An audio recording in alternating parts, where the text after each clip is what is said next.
Hello everyone, my name is Vivian and I'm one of the learning designers here at Oxford University Press.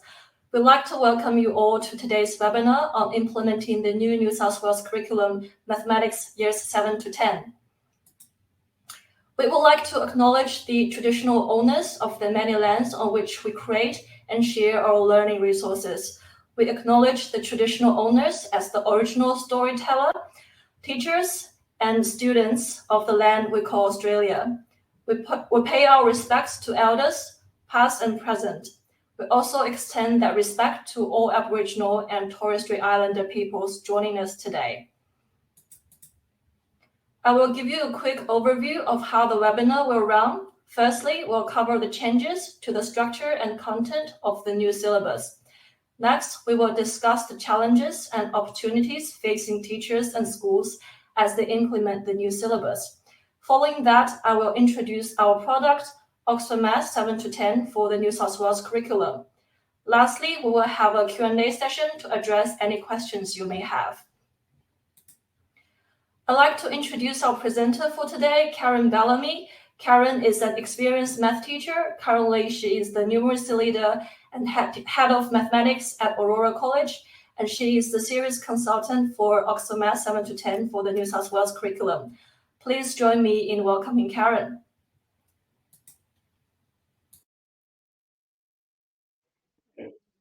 Thank you, Vivian, and welcome everybody. Thank you for joining us today.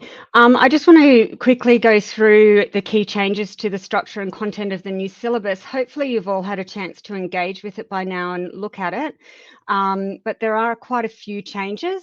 We're changing it because of the curriculum review. So this was a Australia-wide review that was done, and then New South Wales did their own curriculum review, and they made a few decisions from there.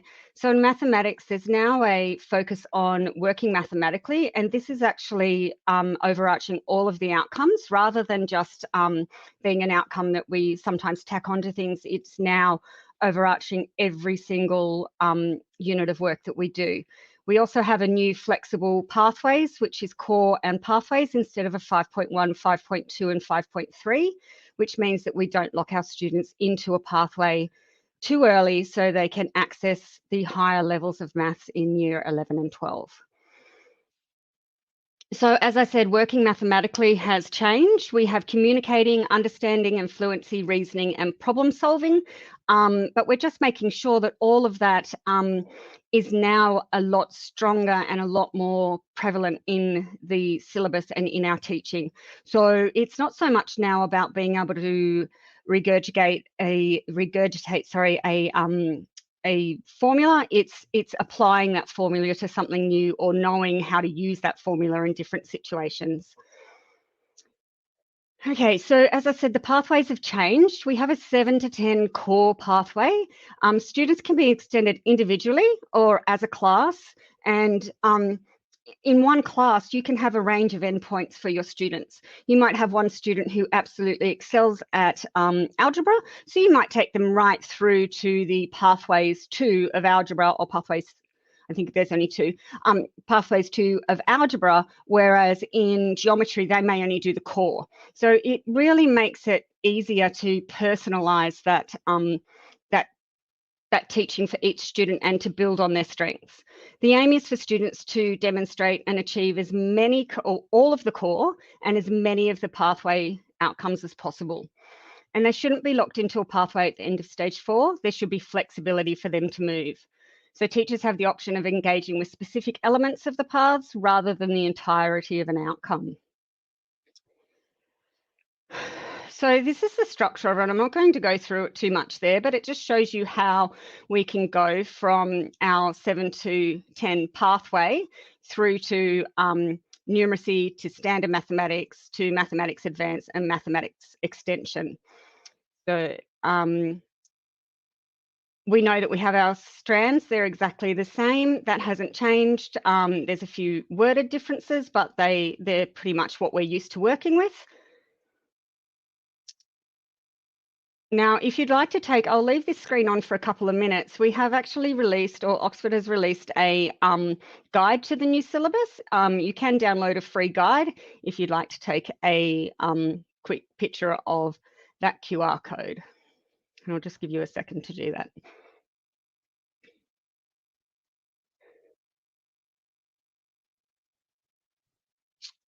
Okay, so I just touched very briefly on stage 3 and the inclusions and exclusions.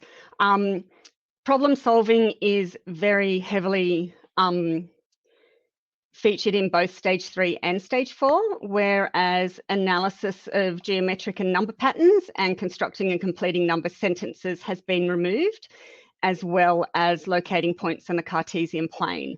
So, but some of those elements are spread across other areas, but it is more in line with the stage 4 teaching of Cartesian plane rather than plotting to a square.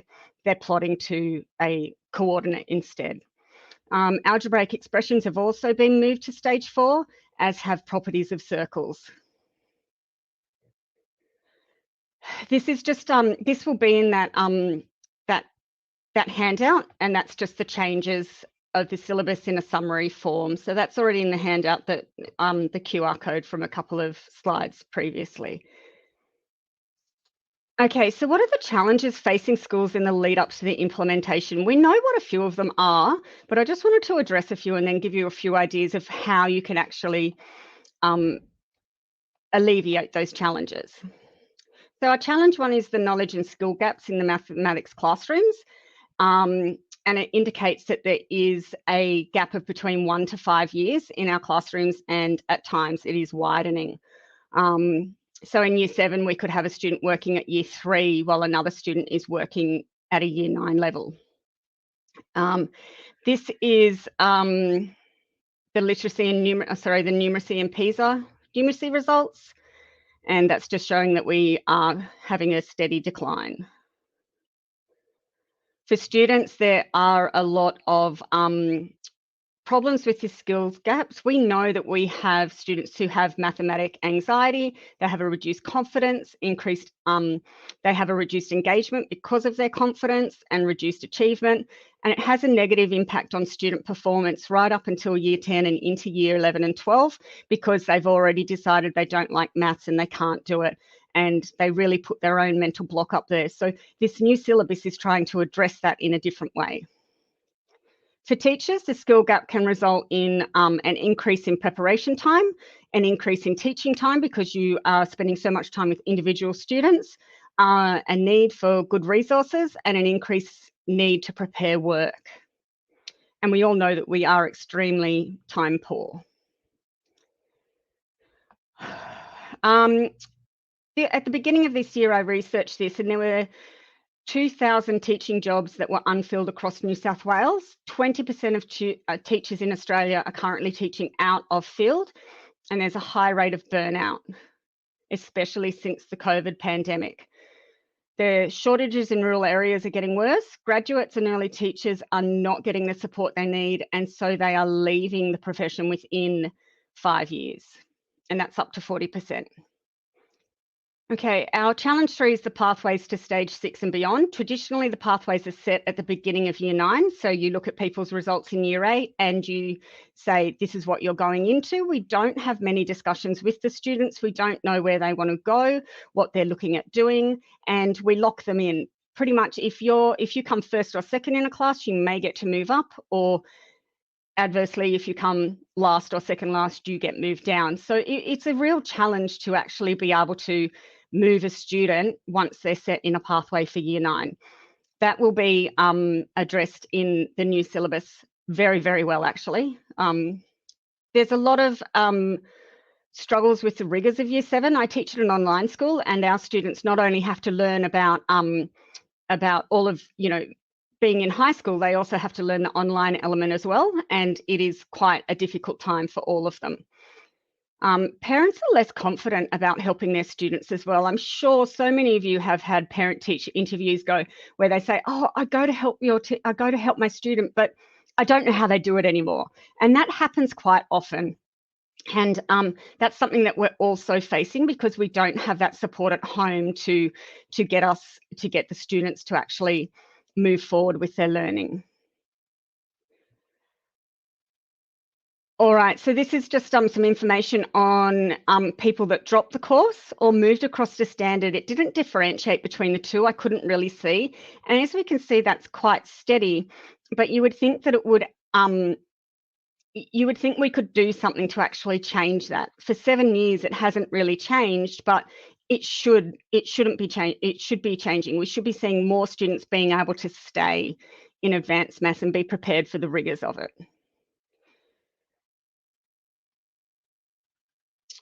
Okay, so there's information here about when they leave school. 51% of students surveyed believe their students pick a mathematics below their capabilities because they think it's going to affect their ATAR. So that's something that we really need to look at. And a lot of students are electing to do a bridging course and doing a lower maths to maximise their ATAR. All right, so how do we find these opportunities in the new mathematics syllabus and in our classroom and in our faculty? So these are a few things that I just wanted to also talk to you about. So the first one was strategies to deal with the knowledge and skills gap. So we want to implement strategies that help them. Now, Oxford University Press has worked with the Australian Maths Trust.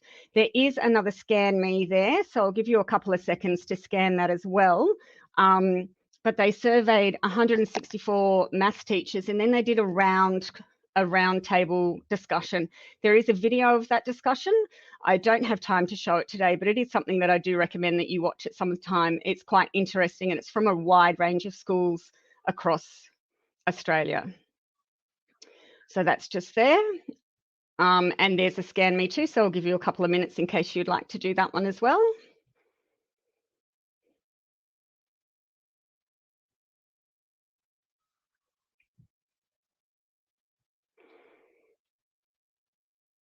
Okay, so our first opportunity is the implementing of strategies to deal with the knowledge and skills gap. So the key findings of the report recommend the following: that the transition from 6 to 7 is somewhere where we need to actually focus and get better at identifying issues. So the biggest skill gaps occur between 7 and 9. So they're the years that we need to put the most effort into.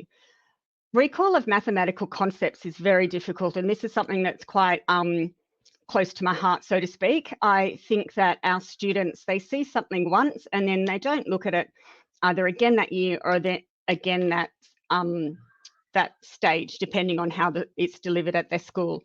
So what we want to do is help students develop problem-solving skills for the real world. So we don't want to just get them, as I said, to regurgitate a formula. We want them to understand how that formula works, why it works, and how we can apply it in our real world. And we need to look at maths anxiety, and we need to talk about it and help students develop strategies to deal with it and to build their confidence as well.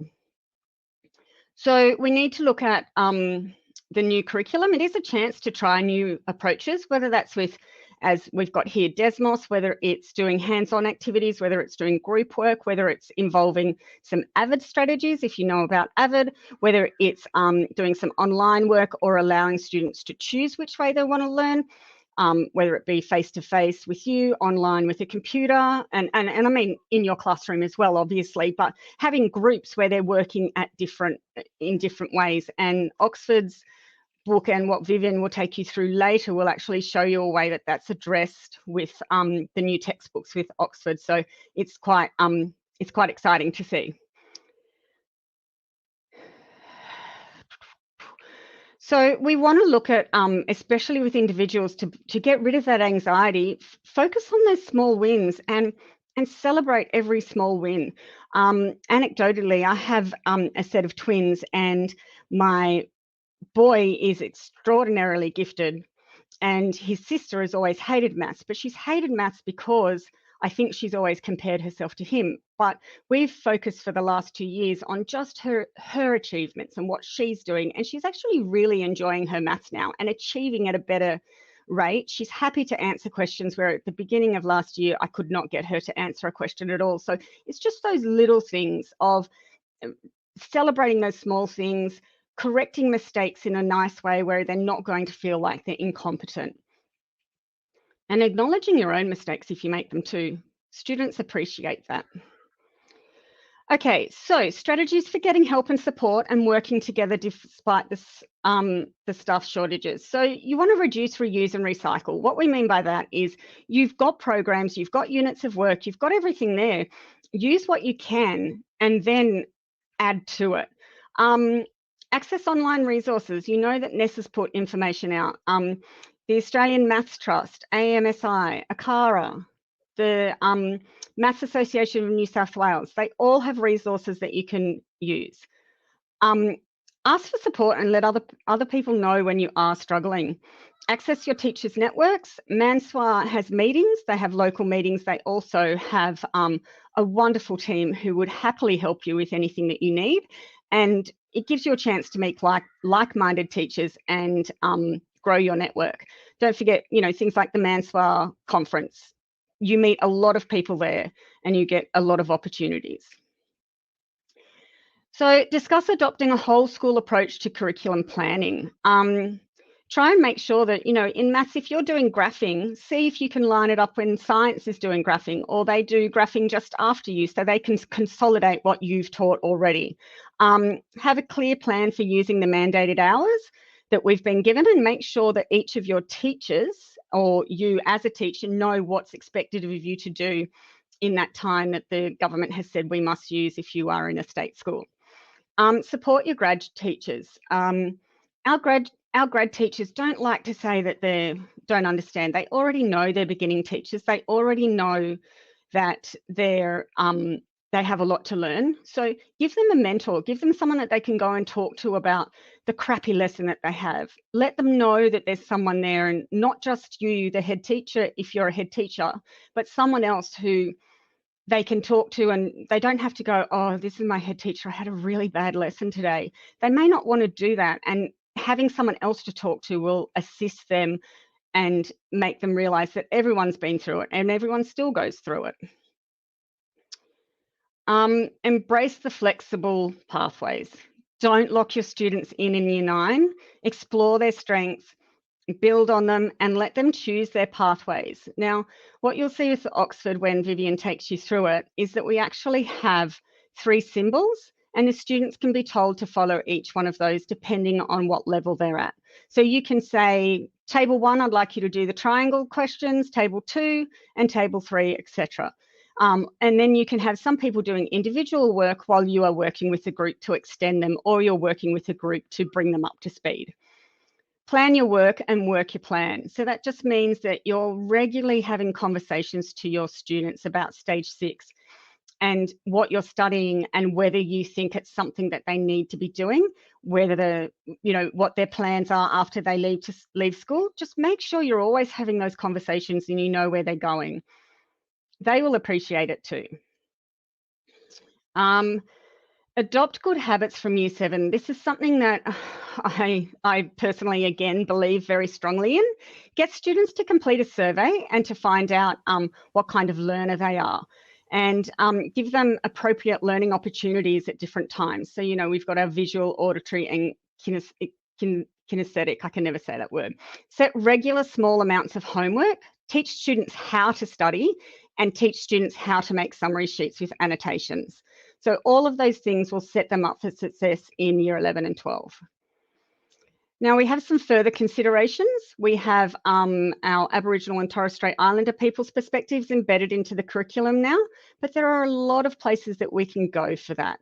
And there is a lot of training out there too. We have literacy and numeracy progressions, and we have mandatory and elective training. We also have our reconciliation action plan. All right, so be intentional, be responsive, and be effective when you are incorporating your First Nation perspectives. Also think about having different ways you can do that. So having a yarn, using visuals, measure natural objects, model activities, do different things with them. Don't just do the traditional maths classroom. Now, the last couple of pages I won't go through. These are just ideas of how you can implement things. If you go to the syllabus, you will actually also see that they have recommendations there and links as well. So please use the syllabus and have a look at that. If you do have any other questions at all, please don't hesitate to contact me. I'm more than happy to talk to anybody if they have any questions. And I'd like to say thank you again for taking the time to listen to me today.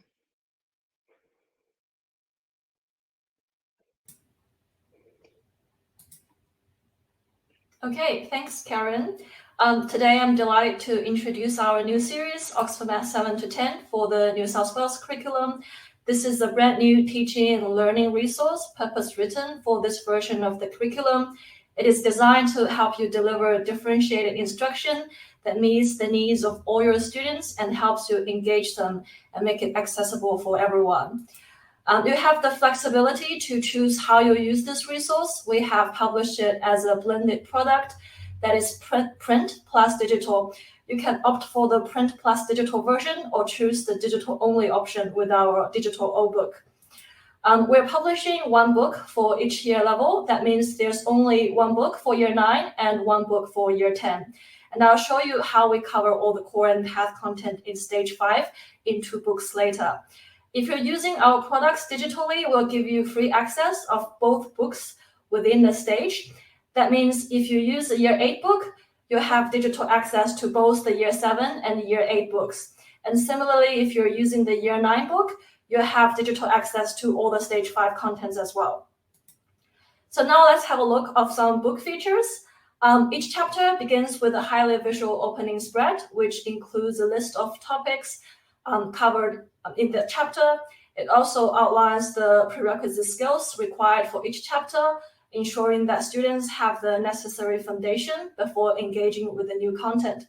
Additionally, we provide teachers with a list of the relevant content descriptions from the syllabus to help you plan and track your teaching. In each chapter, you will find a diagnostic pretest that assesses students' ability of each of the prerequisite skills and places them into one of 3 levels: below level, on level, or above level.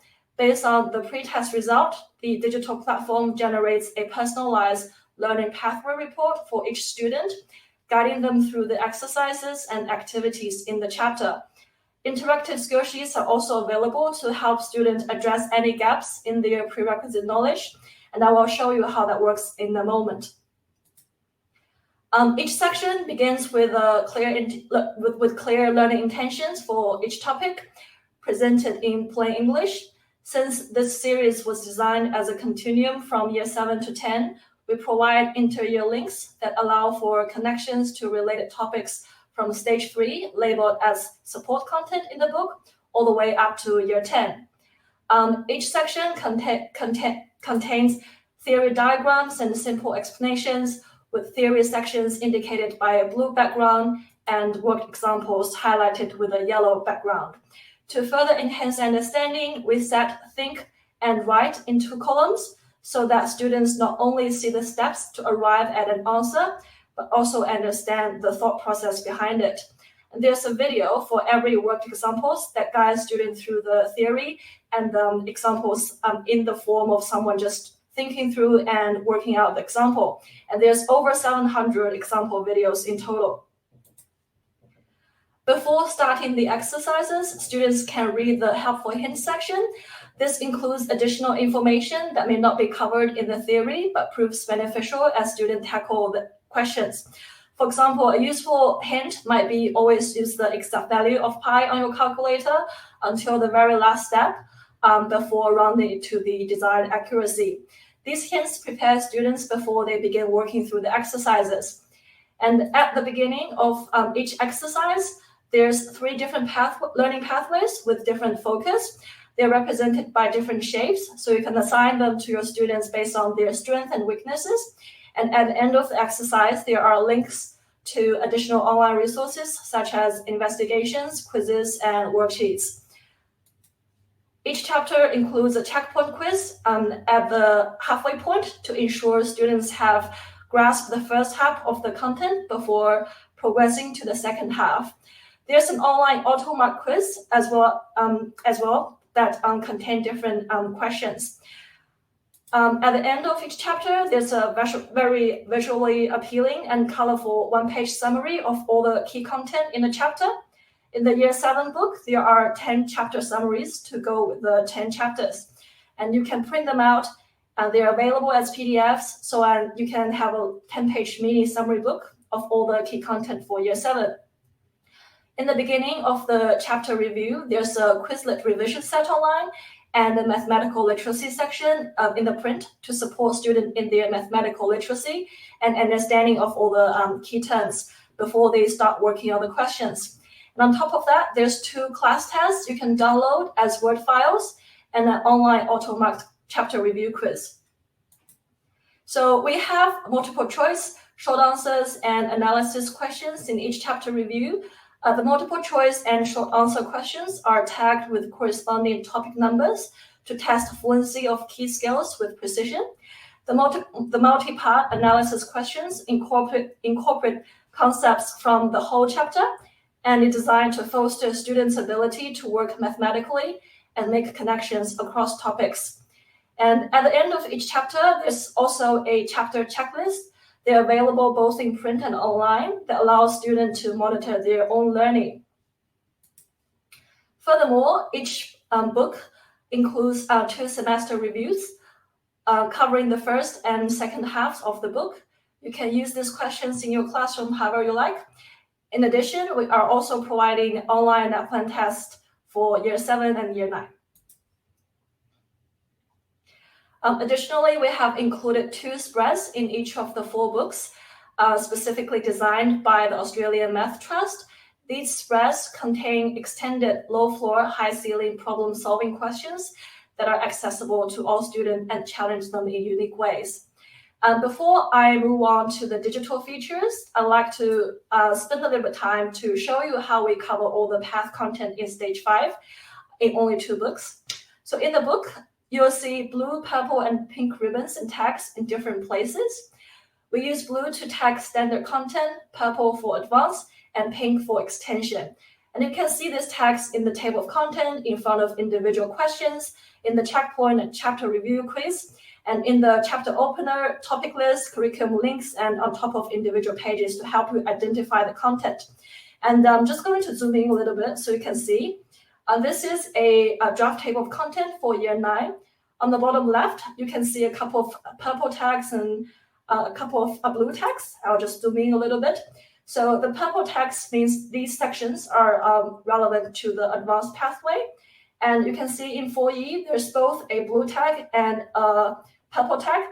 That means this pathway is relevant to both the advanced pathway and the standard pathway.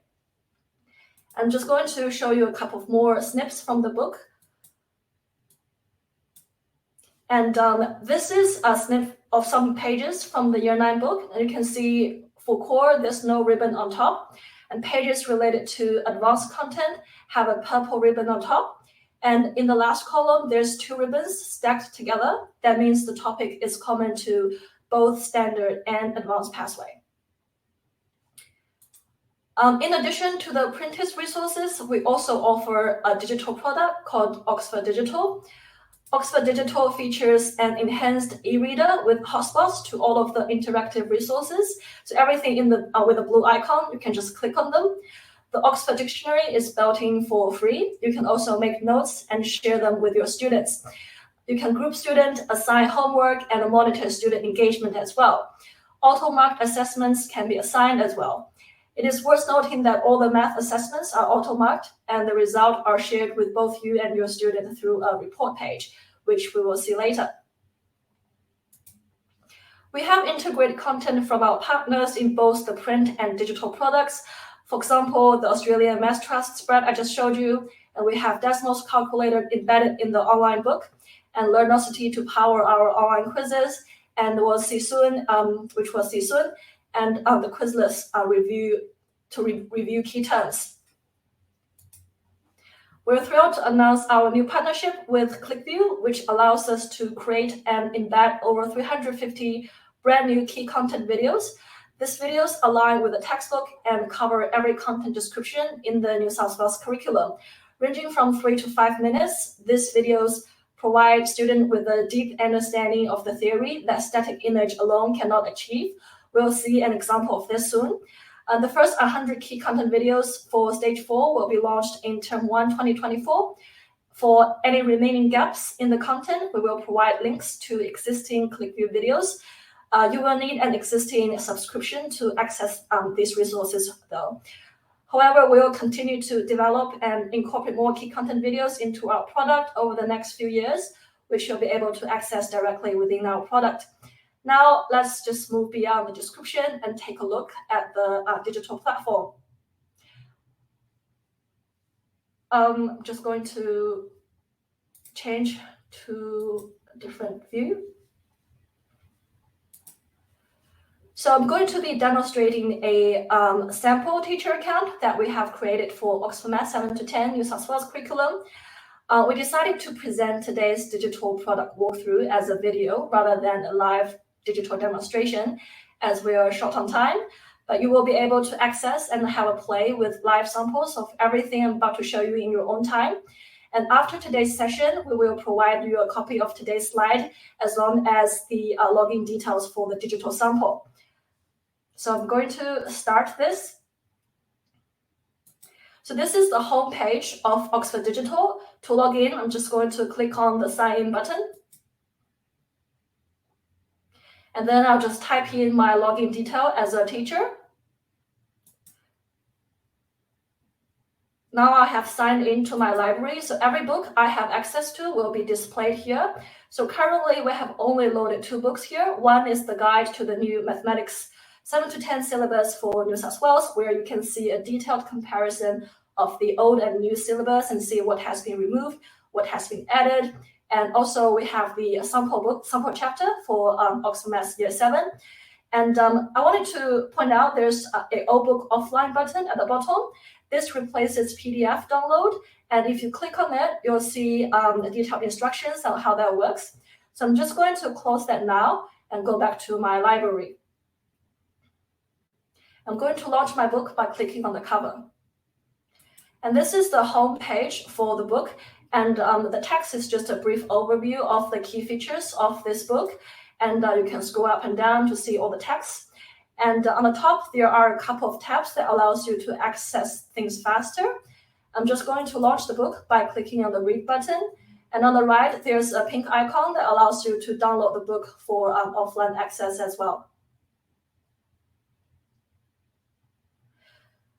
So once I open up the book, the table of contents pop up on the left automatically.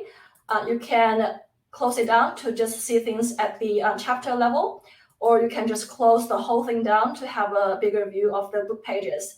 You can also bring it back up by clicking on the book content button, and it will bring the table of content back up again. And the next button is the resources button. It shows you all the relevant resources available that's relevant to this page. And if you go back to the table of content and go to a section, there are some other different resources relevant to this specific section. And the next button I wanted to show you is the note-taking button. You can see I've highlighted a sentence in the book already, and I can add my own notes to it. I can also share the notes I've taken to my student using the assign button. And the next button is the bookmark button. It allows me to tag important pages in the book, and I can leave some comments on the pages as well. The next one is the dictionary button. So you have free access to Oxford Dictionary downloading for free, and you can search for a definition by just typing it in the box here, and can just enter and see the definition. And alternatively, you can just select a whole sentence or a couple of words in the text and click on the dictionary button and scroll through all the definitions in that sentence. So the next button, which is very exciting, is the inter-year link button.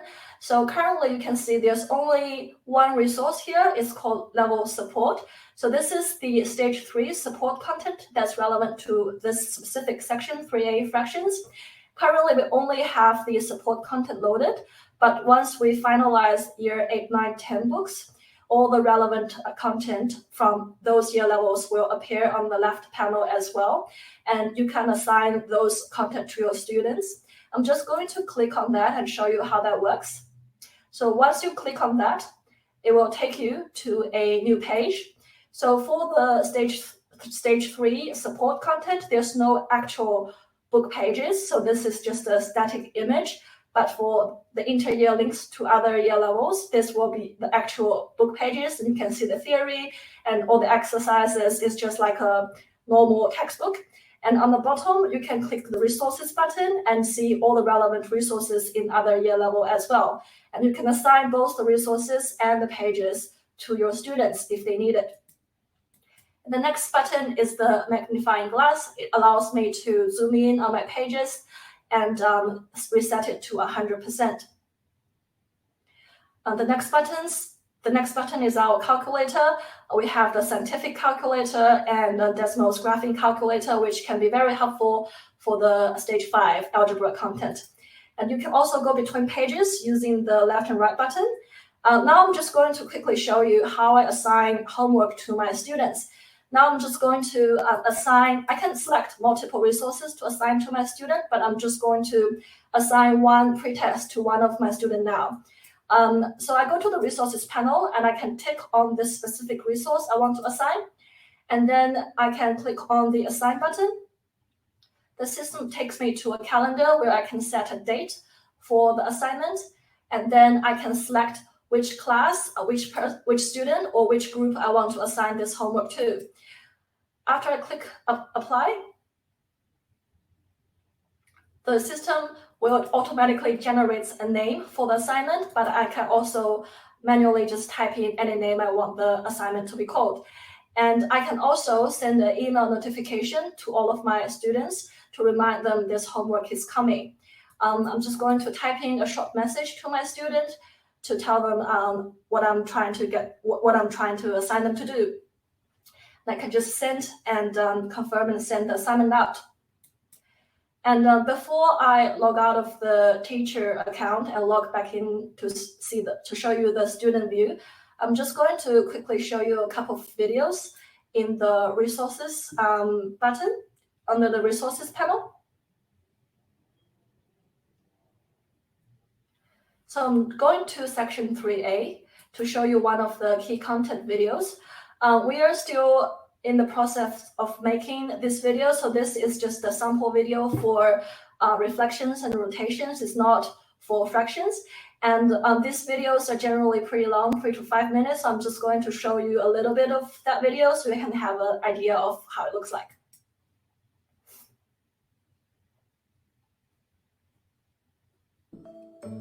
A rotation turns a shape about a fixed point.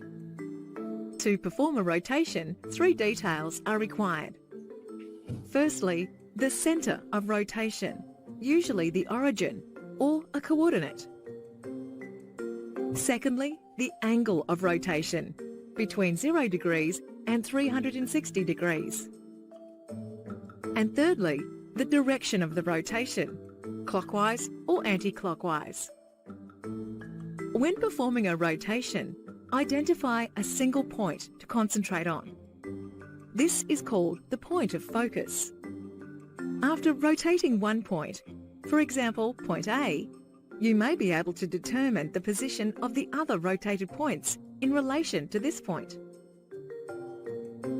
If not, proceed by rotating a second point.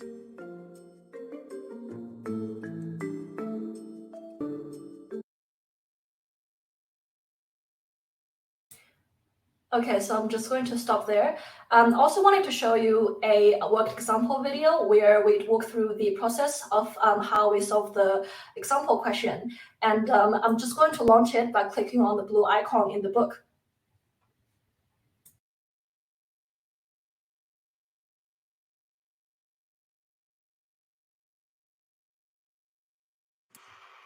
Identifying fractions from a diagram. Part A. The rectangle represents a whole. What fraction is shaded of the whole shape? Our first step here is to count the number of squares that we have. 1, 2, 3, 4, 5, 6, 7, 8, 9, and 10. We can then count the number of coloured in squares. 1, 2, 3, 4, 5, 6, 7. Okay, now I'm just going to log out and log back in as a student to complete the assignment my teacher has just sent me. And I'm just going to jump here a little bit. Okay, now I'm in my student library. And as I mentioned earlier, if you're using our Year 7 book, you'll have the Year 8 book. You'll have access to the Year 8 book digitally as well. So both books will appear in your library. I'm just going to launch my book from here. And in the student view, you can see on the bottom, there's a notification telling me there's a new assignment that I need to complete. And I can just launch the assignment from here. But before I do that, I wanted to go to the resources section and show you a couple of resources and how the resources panel look like for the student.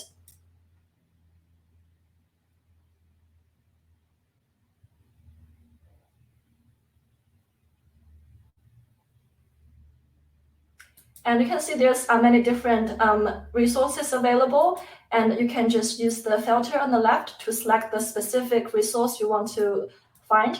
And as I mentioned earlier, that we are still in the process of making Clickview key content videos, and we're going to fill the gaps with existing Clickview videos. I'm just going to quickly show you one how it works. I'm going to select the Clickview video here from this panel. And it takes me to this icon. I can just click on it and it takes me directly to an external link.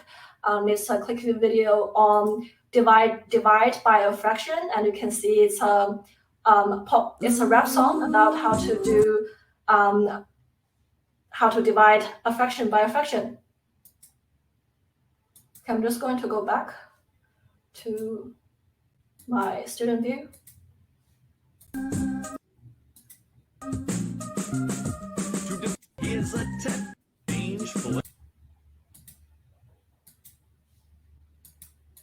Okay, I'm going to select the pretest and complete my assignment.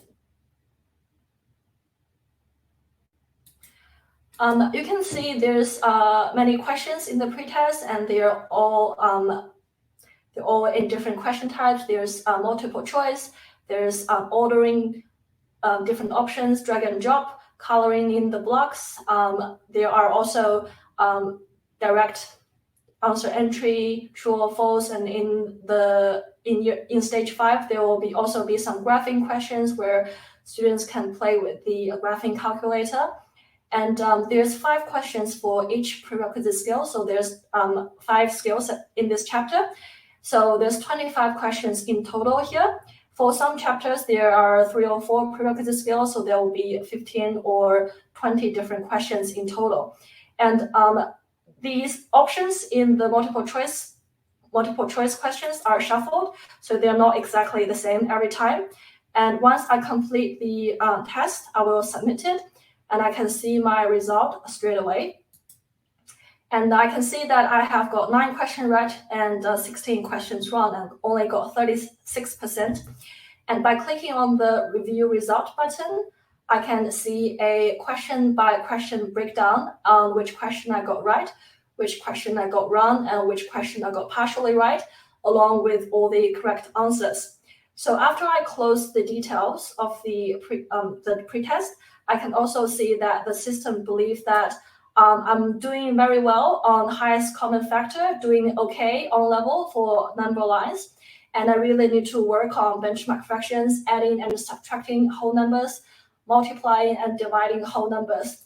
The system also recommends me different resources and questions for the remaining of the chapter. These questions are what's appropriate for my level. And I can also click on the interactive skill sheet to brush up my foundational skill.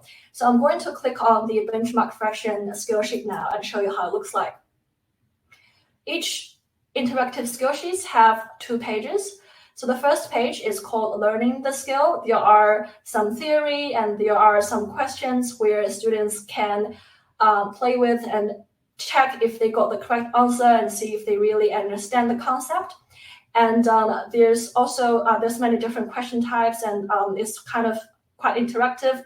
And the second page is a little test These questions are similar to the questions you see in page 1, and it's designed to examine if students really understand the concept. Students can do this interactive skill sheets as many times as they want to. Now I'm just going to log out of the student account and log back in as a teacher again to see how my students performed in their pretest. Just give me a sec. Okay, now I'm back in. So I wanted to show you quickly how the resources panel look for the teacher as well.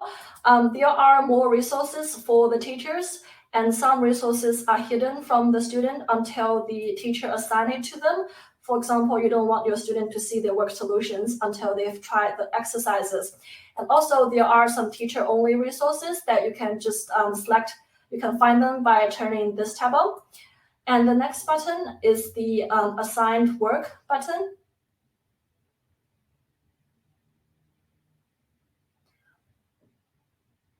It allows me to track all the previous assignment I've given out, and you can see here who have completed the assignment, and you can see the detail of what exactly have been assigned and the dates of the assignment and who has been assigned and if there were any messages I sent along with my assignment.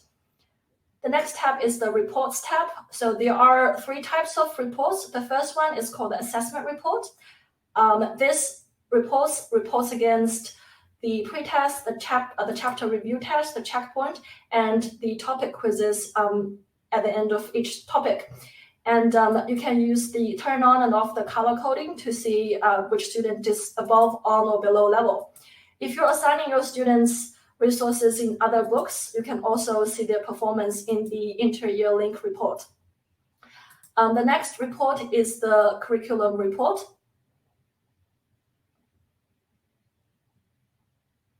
So this report is aligned with the structure of the curriculum, and under the number and algebra strand, there's ratio and fractions, and under fractions, there are 5 sub-level content descriptions, and you can see how your student performed against each of those descriptions.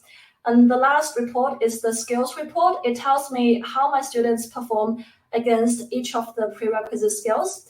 And it also tells me how they are grouped in their pretest. Just going to scroll over to the side. So you can see I have 3 students in the above level group, 2 students in the below level group, and 1 student in the on level group. So as a teacher, you can reset this, and so students can take their pretest again, and if they do better or worse than their previous test, the system will recommend them a different sets of questions and activities that are more appropriate for their level. And now I'm just going to show you the download learning pathway report function.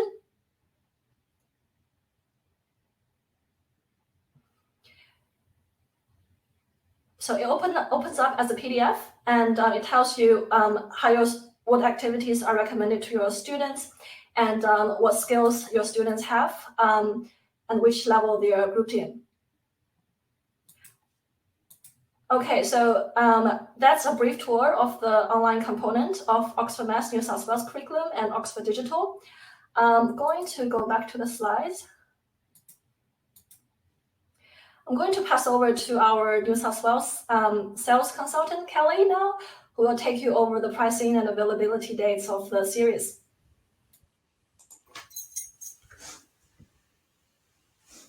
Thanks, Viv. Okay, thanks everyone. I'm Callie, and we'll just have a really quick look at the pricing for this new series. So we have on the screen the price for the printed books of $72.95, and of course that includes a digital access code as well, which is valid for 12 months. If your school is digital only and you want your students to purchase a digital edition, then it's $49.95, and that's also for 1 year. And we have the price for the teacher O book, which we do provide complimentary to schools when you choose Oxford as your prescribed text. Now, there was a question about the validity of the digital book, And because we know that we understand that there are lots of different purchasing models in schools, so we do try to cater to that. For example, we do have an institutional commitment, which is for schools that want students to have digital access, and the school does the purchasing. So please do talk to us about the purchasing model that you have in your school, and then we can talk about the options there that we have available.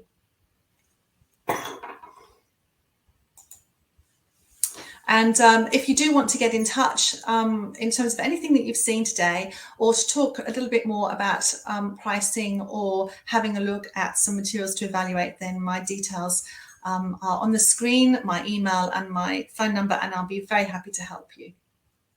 Hi, Owen. Look, I know it's a concern for a lot of teachers about how to manage different pathways in the same class, but I think it's setting up your class in a non-traditional way. So having group work, having some students working online with Oxford, so they have their individual learning plans, having strategic groups as well, where you have someone who's a little bit more advanced, maybe explaining it to the rest of the group. It's basically about having work while you're working with people that you might want to extend, having textbook work or online work for your other students, or having questions, open-ended questions where there's a low, I always get this wrong, low ceiling, high floor. Did I get that around the right way? Yes. So just making sure that you have opportunities. So, give different answers. Give them an answer and go, how many ways can you come up with this?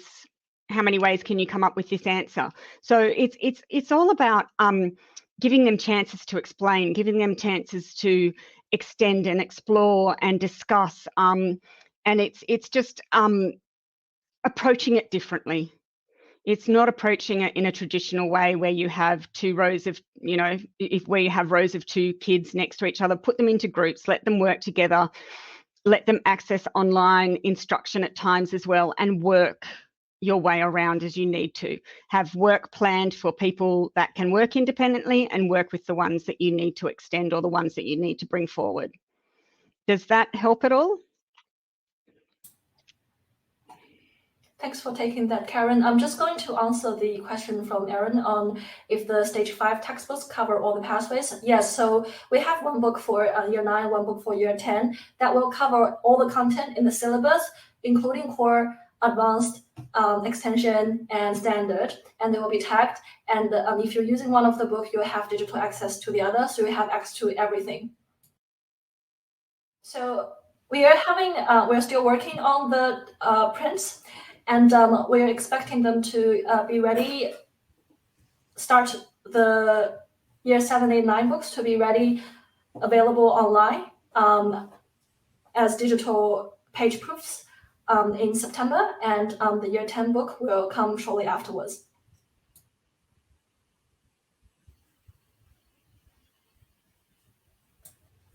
There's a question on, can Year 8 have access to some topics of Stage 5?